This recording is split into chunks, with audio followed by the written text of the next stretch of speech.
लद्दाख, पत्थरों की वो दुनिया जहां जिंदगी आसान नहीं होती। और इन्हीं पहाड़ों के बीच एक ऐसी घाटी है जहां जून 2020 की एक रात इतिहास बन गई। इसे हम जानते हैं गलवान वैली क्लैश के नाम से।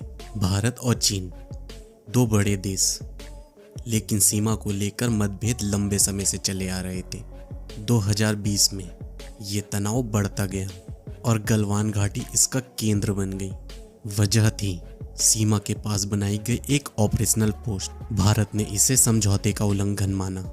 इस स्थिति को संभालने की जिम्मेदारी थी कर्नल संतोष बाबू पर, 16 बिहार रेजिमेंट के कमांडिंग ऑफिसर। उन्होंने कई बार बातचीत के जरिए इस मुद्दे को सुलझाने की कोशिश की और एक बार चीन ने इस पोस्ट को हटा भी लिया, लेकिन 14 जून को वही पोस्ट फिर से खड़ी कर दी गई। हालत बिगड़ सकते थे, लेकिन फैसला लिया गया बातचीत का।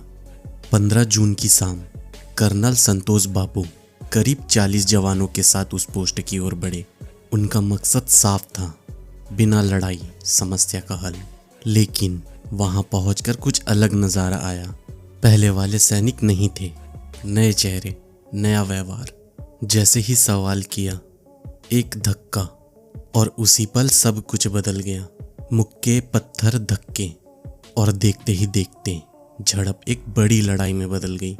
यह एक अलग तरह की लड़ाई थी, बिना गोली लेकिन बेहद खतरनाक। चीन के सैनिक पहले से तैयार थे, लोहे की रॉड, कटीले डंडे, भारी पत्थर। संख्या कम थी लेकिन हिम्मत नहीं। भारतीय जवान हर हाल में डटे रहे। घातक प्लाटून भी पहुंची और संघर्ष और तेज हो गया। लेकिन इस लड़ाई में दुश्मन सिर्फ सामने नहीं था, नीचे गलवान नाला, बर्फीला पानी, नुकीले पत्थर। धक्का लगा और कई सैनिक उस गहराई में समा गए। आधी रात तक संघर्ष चलता रहा, फिर धीरे धीरे सब शांत हो गया। सिर्फ बची थी खामोशी और कुछ अधूरी आवाजें। उस रात भारत ने अपने 20 वीर जवान खो दिए, जिनमें कर्नल संतोष बाबू भी शामिल थे। चीन के भी कई सैनिक मारे गए। कुछ लड़ाइयाँ जीत या हार से नहीं, बल्कि बलिदान से याद की जाती है।